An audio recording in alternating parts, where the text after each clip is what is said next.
रासायनिक असमतुल्य और समतुल्य पढ़ चुके थे। अब नेक्स्ट प्रोटॉन का प्रकार है एनेंशियोट्रॉपिक प्रोटॉन या फिर प्रतिबिंब प्रोटॉन। अब एनेंशियोट्रॉपिक प्रोटॉन और प्रतिबिंब प्रोटॉन क्या होते हैं कि किसी अणु में एक ही कार्बन पर उपस्थित ऐसे प्रोटॉन, जैसे हम एग्जाम्पल लेते हैं CH2Br एंड CH3, ये एग्जाम्पल ले लिया हमने। अब हमने क्या किया, इसको कुछ इस तरह से लिख देते हैं हम, H यहाँ लिख दिया हमने Br एंड यहाँ CH3, ठीक है, ये यही अणु है। तो किसी अणु में एक ही कार्बन पर उपस्थित ऐसे दो प्रोटॉनों की बात कर रहे हैं जिन्हें किसी प्रतिस्थापी से हमने इसको पहले एक बार में इसको और दूसरी बार में इसको प्रतिस्थापित किया।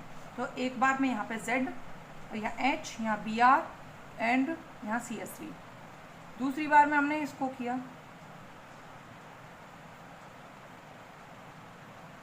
प्रतिस्थापित कर दिया। तो ये आपस में एक दूसरे के प्रतिबिंब समावयवी है, दर्पण प्रतिबिंब बने।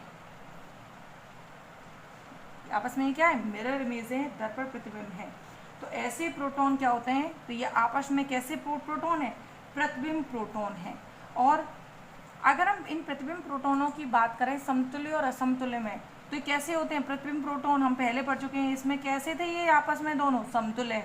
तो क्या होगा, प्रतिबिंब प्रोटॉन कैसे प्रोटॉन भी होते हैं, समतुल्य प्रोटॉन भी होते हैं। अगर और समतुल्य प्रोटॉन होते हैं तो संकेत कितने मिलते हैं, एक।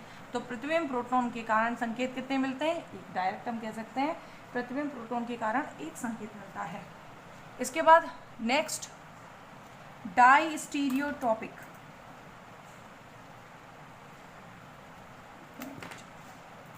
डाई स्टीरियोट्रॉपिक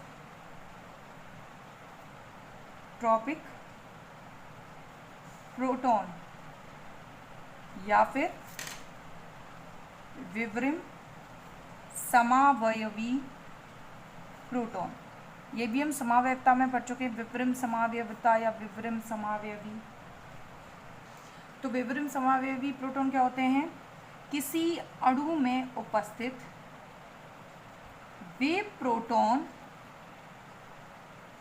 जिन्हें किसी प्रतिस्थापी Z द्वारा प्रतिस्थापित करने पर विवरिम समावयवी मिलते हैं। जैसे इसमें प्रतिबिंब समावयवी Z द्वारा प्रतिस्थापित करने पर प्रतिबिंब समावयवी बने थे, उसी तरह इसमें क्या बनते हैं, विवरिम समावयवी बनते हैं। हमने अभी इसको इस तरह से इसलिए लिखा है क्योंकि पहले हमें जानना है विवरिम समावयवी क्या होते हैं। वे समावयवी जो प्रकाशिक समावयवता तो प्रदर्शित करते हैं लेकिन एक दूसरे के दर्पण प्रतिबिंब मिरर इमेज नहीं होते।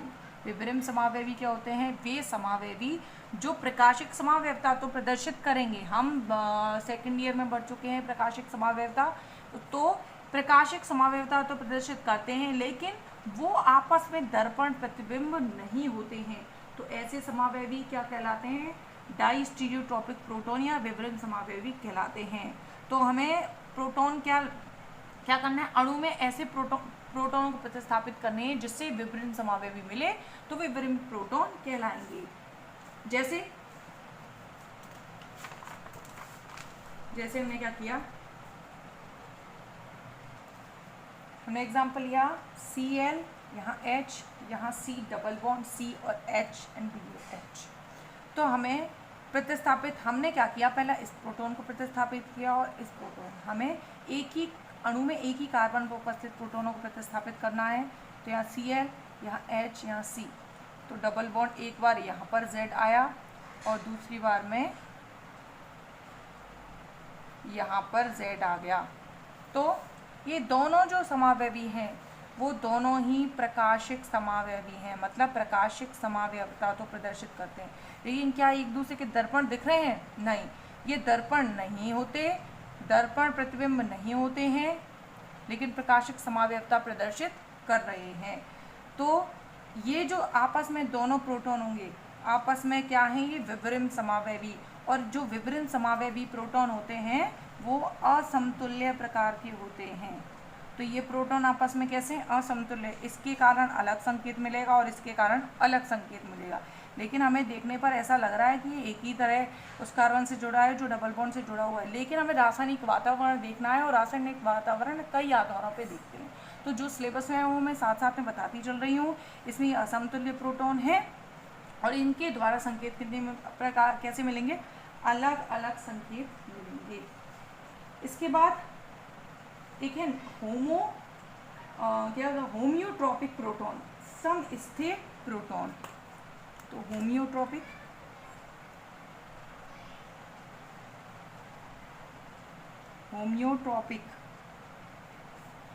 या फिर होमोट्रॉपिक भी बोल सकते हैं, हिंदी में होता है समस्थेय। अब ये प्रोटॉन क्या होते हैं, इसमें समतुल्यता के आधार पर ही एक कैटेगरी रख दी है कि वे प्रोटॉन जो समतुल्य प्रोटॉन होते हैं उन्हीं को होम्योट्रॉपिक प्रोटॉन कहते हैं। क्यों? क्योंकि समतुल्य प्रोटॉन के कारण जो संकेत होते हैं वो एक ही स्थान पर लगभग एक ही संकेत प्राप्त होता है। अगर दो प्रकार के प्रोटॉन हैं तो दो प्रकार के समतुल्य प्रोटॉन हैं तो उनके संकेत एक ही स्थान, समस्थीय मतलब एक ही स्थान पर संकेत मिलना, तो जो संकेत मिलते हैं वो एक ही स्थान पर मिलते हैं। तो समतुल्य प्रोटॉन ही होम्योट्रॉपिक प्रोटॉन होते हैं क्योंकि उनके कारण जो संकेत होते हैं वो एक ही स्थान पर मिलते हैं। इसी को होम्योट्रॉपिक प्रोटॉन कहते हैं। इसका एग्जाम्पल भी दिया हुआ है। इसके बाद नेक्स्ट है रासायनिक समतुल्य व चुंबकीय समतुल्य प्रोटॉन। ये कुछ प्रोटॉन के प्रकार बता दिए हैं उनके रासायनिक वातावरण को पहचानने के लिए। तो नेक्स्ट रासायनिक समतुल्य व चुंबकीय समतुल्य प्रोटॉन। तो हम रासायनिक समतुल्य प्रोटॉन तो पढ़ चुके हैं पहले कि हमें एक समान यौगिक प्राप्त हो और जिनका रासायनिक वातावरण सेम हो। तो रासायनिक वातावरण के साथ चुंबकीय समतुल्य लेने का मतलब है कि जो चुंबकीय समतुल्य प्रोटॉन होते हैं वो रासायनिक समतुल्य प्रोटॉन भी होते हैं। दोबारा, जो चुंबकीय समतुल्य प्रोटॉन होते हैं वो सभी रासायनिक समतुल्य प्रोटॉन भी होते हैं। लेकिन एक बात हमेशा याद रखनी है कि ज़रूरी नहीं है सभी रासायनिक समतुल्य प्रोटॉन चुंबकीय समतुल्य प्रोटॉन भी हो। तो हमें रासायनिक समतुल्य के साथ चुंबकीय समतुल्य इसीलिए लिया है कि जो चुंबकीय समतुल्य होते हैं वो रासायनिक समतुल्य प्रोटॉन भी होते हैं। तो चुंबकीय समतुल्य प्रोटॉन क्या होते हैं कि किसी अणु में उपस्थित वे प्रोटॉन जो दूसरे प्रोटॉन के साथ समान, कोई अणु है जैसे अणु में उपस्थित वे प्रोटॉन, हम एक प्रकार के प्रोटॉन की बात कर रहे हैं जो अपने निकटवर्ती प्रोटॉन के साथ समान युग्मन में हो या फिर युग्मित अवस्था में हो। समान युग्मन में होने से मतलब है, अभी हमने स्प्लिटिंग पढ़ी थी तो स्प्लिटिंग भी इसी रीज़न से होती है। अगर वो समान रूप से युग्मित अवस्था में नहीं हो, उनमें चक्रण युग्मन नहीं पाया जाए तो उनमें स्प्लिटिंग नहीं होगी। तो इसके आधार पर स्प्लिटिंग को भी समझ सकते हैं। तो चुंबकीय समतुल्य क्या होंगे, अणु में उपस्थित वे प्रोटॉन जो अपने पास वाले प्रोटॉन के साथ समान रूप से युग्मित अवस्था में होते हैं तथा उनमें, और अगर समान रूप से युग्मित अवस्था में हो तो जो स्पेक्ट्रम है उसमें समान रासायनिक विस्थापन प्रदर्शित हो। जो प्रोटॉन होते हैं उन प्रोटॉनों में युग्मन से रासायनिक विस्थापन भी प्रदर्शित होता है। अब रासायनिक विस्थापन क्या होता है इसके आगे आएगा। स्पेक्ट्रम में जब संकेत निम्न क्षेत्र से उच्च क्षेत्र में या उच्च क्षेत्र से निम्न क्षेत्र में चले जाते हैं तो उसे रासायनिक विस्थापन कहते हैं। तो अगर क्रमशः दो प्रोटॉन जो आपस में समान रूप से युग्मित हो और समान रासायनिक विस्थापन प्रदर्शित करें, चुंबकीय समतुल्य प्रोटॉन कहलाते हैं। तो ये कुछ प्रकार के प्रोटॉन हो गए। इसके बाद नोट्स में टेबल बनी हुई है जिसमें जितने प्रकार के प्रोटॉन हैं उतने संकेत बताए हुए हैं, किसमें कितने संकेत मिलेंगे, बिल्कुल अच्छे से उन पे प्रॉपर लिखा हुआ है कि ए प्रकार के सेम हैं, बी प्रकार का अलग हो गया, जिन पे ए लिख रहा है वो सेम है, बी लिखा हुआ वो सेम है, तो उसमें एनएमआर संकेत आसानी से पहचाने जा सकते हैं। इसके बाद नेक्स्ट है एनएमआर स्केल। एनएमआर स्केल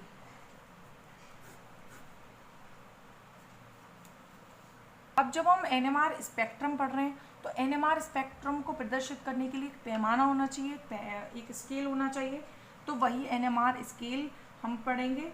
अब रासायनिक विस्थापन व एनएमआर संकेतों की स्थिति। रासायनिक विस्थापन, अभी रासायनिक विस्थापन क्या होता है, इसके नेक्स्ट टॉपिक है रासायनिक विस्थापन। रासायनिक विस्थापन का मतलब है संकेतों का निम्न क्षेत्र से उच्च या उच्च क्षेत्र से निम्न क्षेत्र की ओर जाना। तो रासायनिक विस्थापन तथा संकेतों की स्थिति को दर्शाने के लिए जिसका उपयोग किया जाता है उसे बोलते हैं एनएमआर स्केल। और जो एनएमआर स्केल होता है वो एनएमआर स्केल में पीपीएम के रूप में जो यूनिट्स हैं उनको प्रदर्शित किया जाता है। जैसे कि अगर हम एनएमआर स्केल की बात करें तो एनएमआर स्केल कुछ इस तरह होता है। एनएमआर पैमाने दो प्रकार के होते हैं। फर्स्ट होता है डेल पैमाना, दूसरा होता है टॉ पैमाना। टॉ पैमाना, डेल पैमाना और टॉ पैमाना साथ साथ चलते हैं। इस तरफ टॉ दिखाया है तो दूसरी तरफ डेल। ये 1 से लेके 10 तक 1 to 10, 2 3 4 5 6 7 8 9, 2 3 4 5 6 7, यहाँ 0 भी है, 8 9 10। इसी तरह से यहाँ पे 0 to 10, 9 8 7 6 5 4 3 2 1 and 0। इस तरह एक तरफ टॉ चलता है और ये जो वैल्यू होती है पीपीएम में होती है, पार्ट्स पर मिलियन। तो एनएमआर स्केल क्या दर्शाते हैं, रासायनिक विस्थापन को, कि संकेत मान लो पहले यहाँ पे प्राप्त हुआ और परीक्षण या विपरीक्षण के प्रभाव के कारण इस तरफ चला गया, तो संकेत एक स्थिति से दूसरी स्थिति पर चले जाता है। तो इसको कौन प्रदर्शित करता है, एनएमआर स्केल। और संकेत की स्थिति भी कौन प्रदर्शित कर रहा है, एनएमआर स्केल। एनएमआर स्केल दो प्रकार का होता है, डेल पैमाना और टॉ पैमाना। सबसे पहले हमें पढ़ना है डेल पैमाना।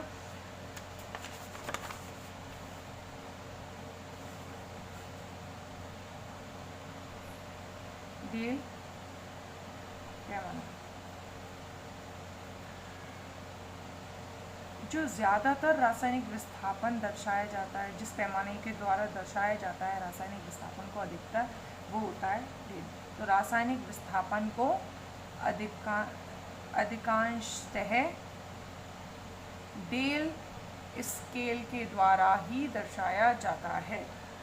इसके अलावा जो डेल का मान होता है, जो डेल की वैल्यू होती है, डेल की वैल्यू विकिरण की आवृत्ति पर डिपेंड नहीं करती है, कि विकिरण जो हम रेडियो वेव्स किसी नाभिक पर आपतित करवा रहे हैं उनकी आवृत्ति पर डेल की वैल्यू डिपेंड नहीं करती। डेल की वैल्यू किस पर डिपेंड नहीं करती है, विकिरण की आवृत्ति पर डिपेंड नहीं करती है। अगर किसी प्रोटॉन के लिए 60 मेगाहर्ट्ज या फिर वह 100 मेगाहर्ट्ज उपकरण की प्रचालन आवृत्ति है। उपकरण की प्रचालन आवृत्ति क्या है, यहाँ लिख रही हूँ मैं, उपकरण की प्रचालन आवृत्ति, हम जिस उपकरण के द्वारा रेडियो वेव्स डाल रहे हैं उसकी आवृत्ति कितनी है, 60 मेगाहर्ट्ज। 60 मेगाहर्ट्ज या फिर 100 मेगाहर्ट्ज उपकरण की प्रचालन आवृत्ति है। तो इस कंडीशन में डेल की वैल्यू कितनी होनी चाहिए। तो हम किस बेसिस में निकालते हैं कि तो उपकरण की प्रचालन आवृत्ति चाहे जितनी भी हो, अगर वो प्रोटॉन द्वारा एब्जॉर्ब रेडियो वेव्स होंगी उन आवृत्ति के सिमिलर हो जाएगी, तो ही प्रोटॉन के द्वारा उस आवृत्ति को या फिर उस आवृत्ति की रेडियो वेव्स को अवशोषित किया जाएगा। मतलब हमने प्रोटॉन अगर 60 मेगाहर्ट्ज़ आवृत्ति के विकिरण को अवशोषित कर सकता है, तो हम अगर उस पर 80 मेगाहर्ट्ज़ या फिर 100 मेगाहर्ट्ज़ की विकिरण डालेंगे तो वो एब्जॉर्ब नहीं करेगा। मतलब उपकरण द्वारा दी जाने वाली आवृत्ति उतनी ही होनी चाहिए जितनी प्रोटॉन अवशोषित कर सके। तो हम मान रहे हैं उपकरण की प्रचालन आवृत्ति 60 मेगाहर्ट्ज़ है। तो 60 और 100 मेगाहर्ट्ज़ है, तो अगर इसको इस आवृत्ति को प्रोटॉन द्वारा अवशोषित किया जा रहा है, इसका मतलब है प्रोटॉन की आवृत्ति या फिर अवशोषित होने वाली आवृत्ति भी कितनी होगी, 60 या फिर 100 मेगाहर्ट्ज़। तो उपकरण की प्रचालन आवृत्ति भी 60, प्रोटॉन की प्रचालन आवृत्ति भी 60। तो इस कंडीशन में जो डेल की वैल्यू होती है वो 1.00 ppm प्राप्त होती है। कैसे निकलती है, मैंने नोट्स में लिखा हुआ है कि अगर प्रचालन आवृत्ति 60 है, मेगाहर्ट्ज़ में अगर हर्ट्ज़ में चेंज करनी है तो 10 की पावर 6 का मल्टीप्लाई करेंगे और 10 की घात 6 इसको डिवाइड करेंगे। इससे इसका मतलब ये है कि उपकरण जो रेडियो वेव्स दी जा रही हैं वो आवृत्ति और प्रोटॉन द्वारा जो आवृत्ति ग्रहण की जाती है वो आवृत्ति दोनों सेम हो चुकी हैं, और दोनों सेम हो जाएंगी तो उस कंडीशन में डेल की वैल्यू आती है 1। इसी तरह अगर हम 100 मेगाहर्ट्ज़ या फिर 100 हर्ट्ज़ मतलब 10 की पावर 6 का मल्टीप्लाई कर दिया, तो इसका मतलब है दोनों की आवृत्ति तो सेम होनी चाहिए, और इन दोनों कंडीशन में 1 आ जाएगा। 1 ppm वैल्यू प्राप्त होती है। दोबारा, अगर प्रोटॉन द्वारा अवशोषित की जाने वाली आवृत्ति तथा आपतित की जाने वाली आवृत्ति, किसी उपकरण द्वारा आपतित की जाने वाली आवृत्ति दोनों ही सेम हो जाती है, तो उस कंडीशन में डेल की वैल्यू 1 ppm होती है। और दोनों आवृत्तियों का सेम होना भी ज़रूरी है, क्योंकि प्रोटॉन द्वारा वही आवृत्ति अवशोषित की जाएगी जो उसके अवशोषण योग्य होगी। उससे ज़्यादा या कम होने पर आवृत्ति को अवशोषित नहीं किया जाएगा, अर्थात रेडियो वेव्स को अवशोषित नहीं किया जाएगा, और उस कंडीशन में डेल की वैल्यू होती है 1 ppm। ये जो NMR पैमाना होता है उसमें हम एक संदर्भ मानक पदार्थ का यूज़ करते हैं, स्टैंडर्ड कंपाउंड यूज़ करते हैं, जिसका नाम होता है TMS।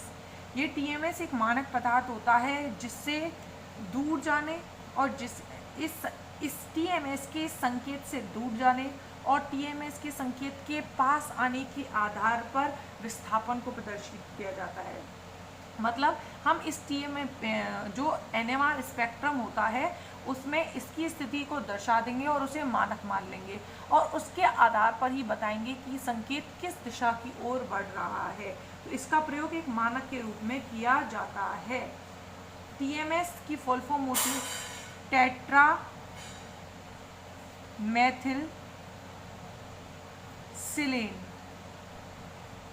मेथिल सिलेन होती है, इसकी फुल फॉर्म होती है टेट्रामेथिलसिलेन। इस टेट्रामेथिलसिलेन के लिए डेल की वैल्यू स्वतः ही 0 मान ली गई है, 0 ppm मानी जाती है। ये मानी हुई वैल्यू है, आइडेंटिफाई नहीं करते हुए इसको सिर्फ ऑब्जर्व करके इसको मान लिया गया है कि डेल की वैल्यू 0 होती है। एवं जो अन्य प्रोटॉन होते हैं उनमें रासायनिक विस्थापन को दर्शाने के लिए इसी का प्रयोग, जैसे अभी मैंने जो पैमाना बनाया था वो पैमाना कुछ इस तरह था। इसमें यहाँ से यहाँ 10, यहाँ 0, यहाँ क्या था डेल की वैल्यू, और यहाँ थी टॉ, यहाँ 0 से स्टार्ट और यहाँ 10 तक। तो 0 1 2 3 4 5 6 7 8 9। तो 1 2 3 4 5 6 7 8 9, यहाँ पे 1 2 3 4 5 6 7 8 9, 1 2 3 4 5 6 7 8 9। तो इस तरह एक पैमाना होता है।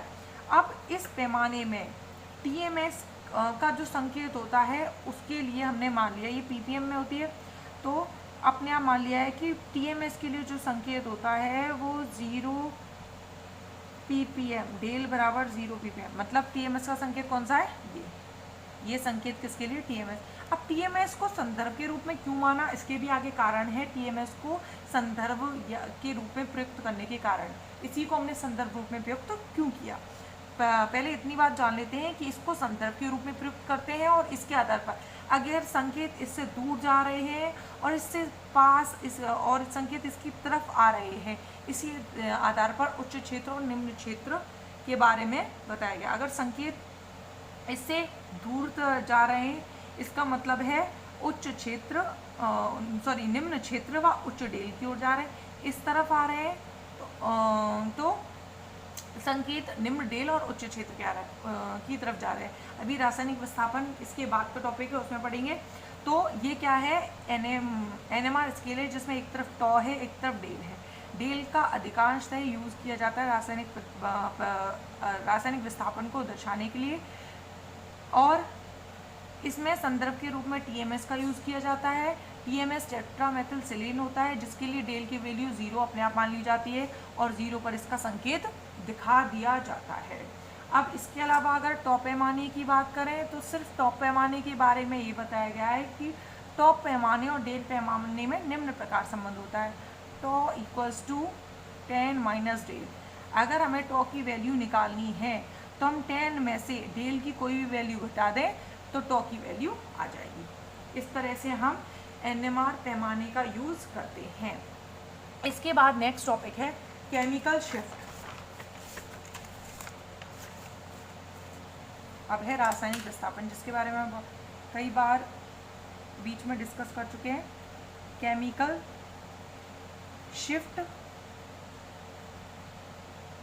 रासायनिक विस्थापन।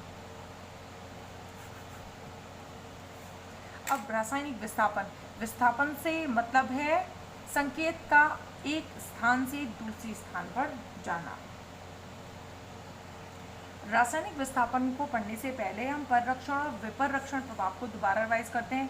परिरक्षण प्रभाव क्या होता है, परिरक्षण प्रभाव में जो प्रेरित चुंबकीय क्षेत्र होता है, प्रेरित चुंबकीय क्षेत्र ज़्यादा प्रभावी होता है प्रयुक्त चुंबकीय क्षेत्र से।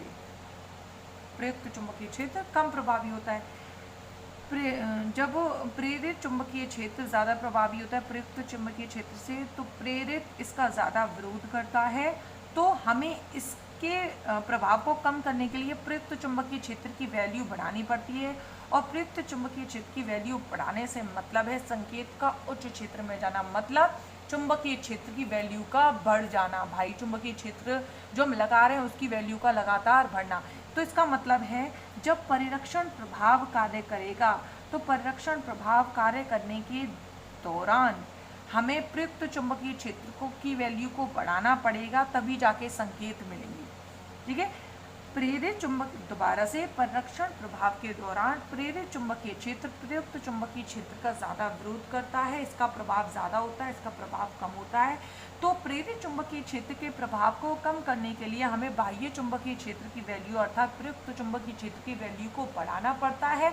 और जब प्रयुक्त चुंबकीय क्षेत्र की वैल्यू को बढ़ाते हैं तो इसका मतलब है जो लगाए गए चुंबकीय क्षेत्र है उसकी वैल्यू ज़्यादा है, तो संकेत सामान्य की तुलना में उच्च क्षेत्र में चले जाते हैं। ठीक है, इसी के विपरीत अगर हम विपरिरक्षण की बात करें तो विपरिरक्षण की में प्रेरित चुंबकीय क्षेत्र का प्रभाव बहुत कम होता है प्रयुक्त चुंबकीय क्षेत्र की तुलना में। मतलब जो प्रेरित चुंबकीय क्षेत्र उत्पन्न होता है वो उसका प्रभाव बहुत ज़्यादा कम हो जाता है प्रयुक्त चुंबकीय क्षेत्र जितना हम कॉमन प्रयुक्त चुंबकीय क्षेत्र इसमें लगा रहे हैं या फिर इसमें लगा रहे हैं। तो इसमें प्रेरित चुंबकीय क्षेत्र कम होने से प्रयुक्त चुंबकीय क्षेत्र का मान पहले से ही बहुत ज़्यादा है, तो प्रयुक्त चुंबकीय क्षेत्र केवल प्रयुक्त चुंबकीय क्षेत्र की वैल्यू केवल उतनी ही बढ़ाई जाती है या फिर उतनी ही रखी जाती है कि वो सिर्फ प्रेरित चुंबकीय क्षेत्र के प्रभाव को कम कर सके। तो उस कंडीशन में जब प्रेरित चुंबकीय क्षेत्र की वैल्यू कम हो रही है तो प्रयुक्त चुंबकीय क्षेत्र की वैल्यू भी हमें कम करनी पड़ेगी। ठीक है, तो इस कंडीशन में संकेत किस क्षेत्र में चले जाएंगे? निम्न क्षेत्र की तरफ। तो एनएमआर स्पेक्ट्रोस्कोपी में केमिकल शिफ्ट क्या होता है? एनएमआर स्पेक्ट्रोस्कोपी में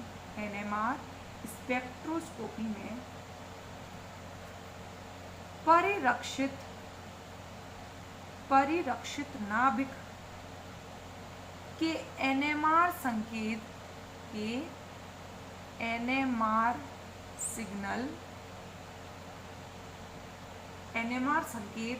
किस तरफ जाते हैं? उच्च क्षेत्र की तरफ चले जाते हैं। और उच्च क्षेत्र की कंडीशन को हम या फिर कह सकते हैं निम्न डेल। कैसे? अभी जब हम पैमाना बनाएंगे तब। तो उच्च क्षेत्र की तरफ जाते हैं जिसे हम निम्न डेल भी बोलते हैं, या फिर विपरिरक्षित नाभिक के एनएमआर संकेत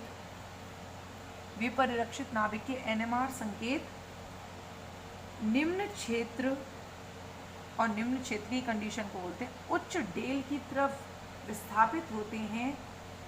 इस प्रकार एनएमआर संकेतों का उच्च क्षेत्र या निम्न क्षेत्र की ओर विस्थापित होना ही रासायनिक विस्थापन कहलाता है। जैसे अभी हमने पढ़ा था, हाँ अभी हमने ये पढ़ा था। तो इससे पहले हाँ टीएमएस के लिए हमने ये मान लिया था, टीएमएस के लिए 0 ppm वैल्यू अपने आप स्वतः ही मान ली गई। अब संकेत उच्च क्षेत्र में जाने से मतलब है चुंबकीय क्षेत्र की वैल्यू का बढ़ना। तो जिस तरफ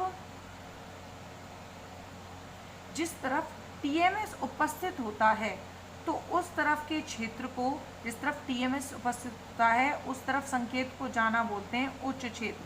मतलब इस दिशा में जो संकेत होते हैं उसे बोलते हैं उच्च क्षेत्र, और संकेत अगर इस दिशा में जाएं तो उसे बोलते हैं निम्न क्षेत्र। टीएमएस की तरफ संकेत का जाना निम्न क्षेत्र और टीएमएस से दूर संकेत का जाना होता है उच्च क्षेत्र।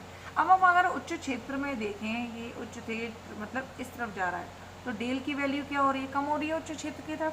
अगर हम निम्न क्षेत्र की तरफ जाएं तो डेल की वैल्यू बढ़ रही है। इसीलिए बार बार कहा गया है परिभाषा में कि अगर उच्च क्षेत्र तो निम्न डेल, तो निम्न क्षेत्र तो उच्च डेल। इसीलिए मैं दोबारा इसी पैमाने को बना रही हूँ। इसमें यहाँ 0 मान लिया गया है तो यहाँ पर 0 लिख रही हूँ, और यहाँ पर 10, यहाँ पे 10 और यहाँ पे 0, यहाँ टॉ और यहाँ डेल। अगर संकेत टीएमएस की तरफ जाते हैं तो उसे बोलते हैं उच्च क्षेत्र विस्थापन। उच्च क्षेत्र में जा रहे हैं मतलब टीएमएस। अगर संकेत इस दिशा में जाते हैं तो उसे बोलते हैं निम्न क्षेत्र। और साफ दिख रहा है जिस तरफ उच्च क्षेत्र हो रहा है उसे उस तरफ डेल निम्न हो रहा है। तो संकेत इधर से इधर, संकेत इधर से इधर, इस तरह से संकेतों की स्थिति को बदलना ही रासायनिक विस्थापन कहा जाता है। और इसमें जो टीएमएस होता है, टीएमएस को कौन सी क्षेत्र में माना जाता है? टीएमएस का क्षेत्र होता है उच्च क्षेत्र। टीएमएस के लिए क्या होता है? उच्च क्षेत्र। टीएमएस क्या है? एक संदर्भ यौगिक है, स्टैंडर्ड कंपाउंड या फिर मानक यौगिक है, जिसको आधार मानकर हम संकेतों की स्थिति का पता लगाते हैं। तो टीएमएस एक संदर्भ यौगिक है और इसका संकेत उच्च क्षेत्र में पाया जाता है। अधिकांश संदर्भ यौगिक के रूप में इसका टीएमएस मतलब टेट्रामेथिलसिलेन का उपयोग किया जाता है। इसका संकेत जो उच्च क्षेत्र में प्राप्त होता है उसके लिए डेल का मान स्वतः ही स्वेच्छा से माना गया मान क्या होता है? 0 ppm, 0 मान लिया जाता है। इसलिए अगर संकेत टीएमएस की तरफ जाए तो उसे बोलते हैं उच्च क्षेत्र में संकेत जा रहा है। अगर निम्न टीएमएस से दूर जाए तो बोलते हैं संकेत निम्न क्षेत्र में जा रहा है। इसी को बोलते हैं निम्न क्षेत्र विस्थापन, उच्च क्षेत्र विस्थापन या फिर रासायनिक विस्थापन कहा जाता है।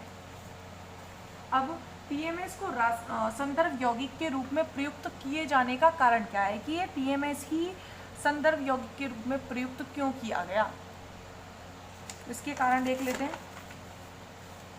सबसे पहले हम टीएमएस की स्ट्रक्चर बनाएं तो टीएमएस की स्ट्रक्चर होती है SI सिलीन बीच में, tetramethyl CH3 CH3 CH3 CH3, ये टीएमएस की स्ट्रक्चर है। अब सबसे पहले हम एनएमआर संकेत के बारे में बात करें तो जो एनएमआर संकेत होता है उसमें पहली कंडीशन तो ये थी कि जितने प्रकार के प्रोटॉन होते हैं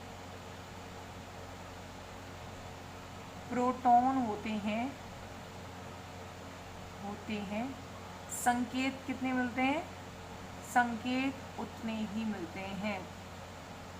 इसके अलावा दूसरी बात यह है कि जितने प्रोटॉन होते हैं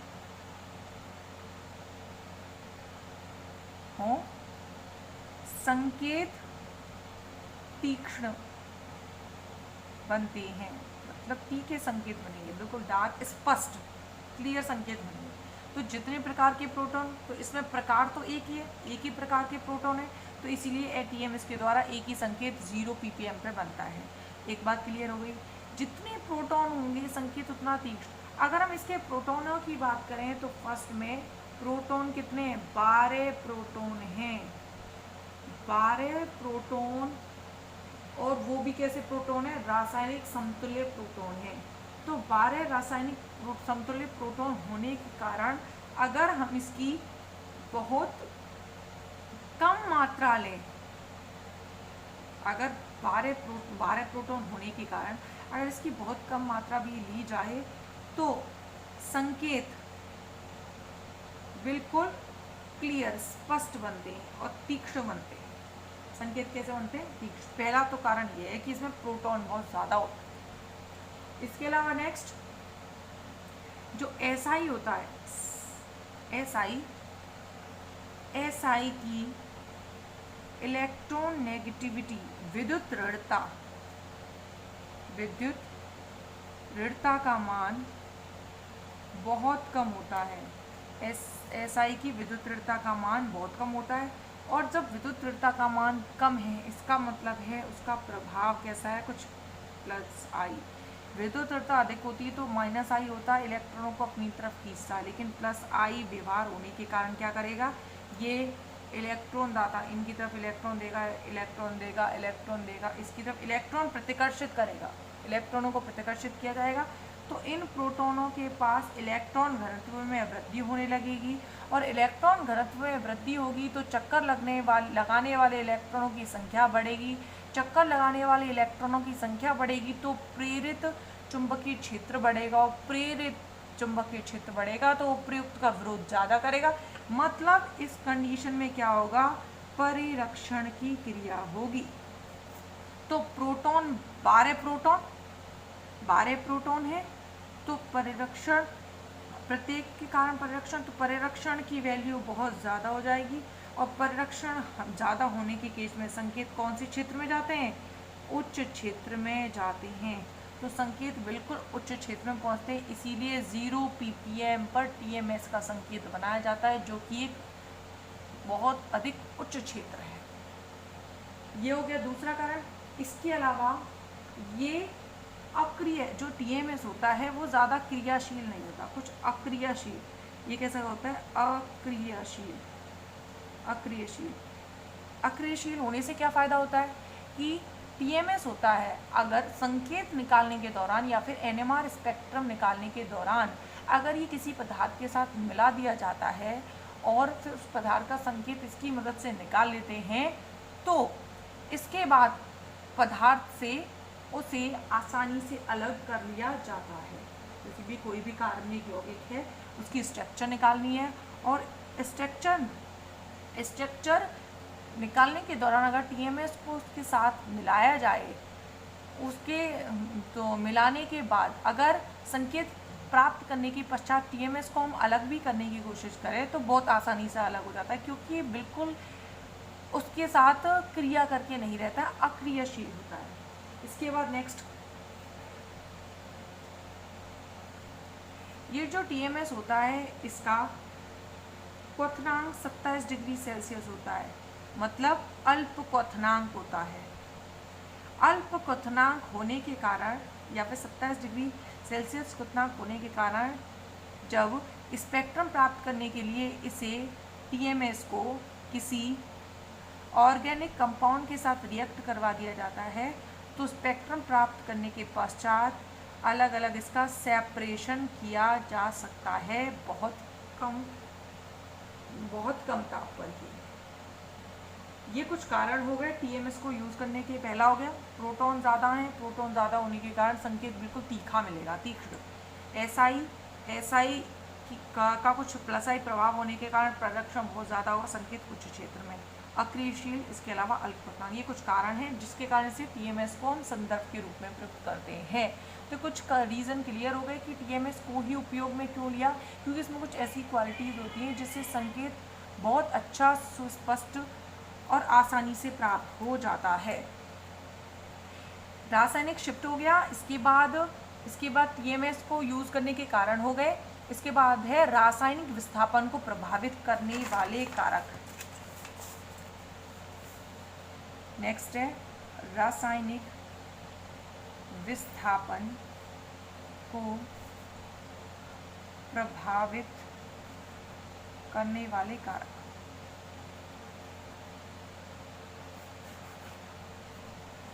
अब रासायनिक विस्थापन को प्रदर्शित करने वाले कौन कौन से कारक हैं, इस टॉपिक को हम नेक्स्ट लेक्चर वीडियो में पढ़ेंगे।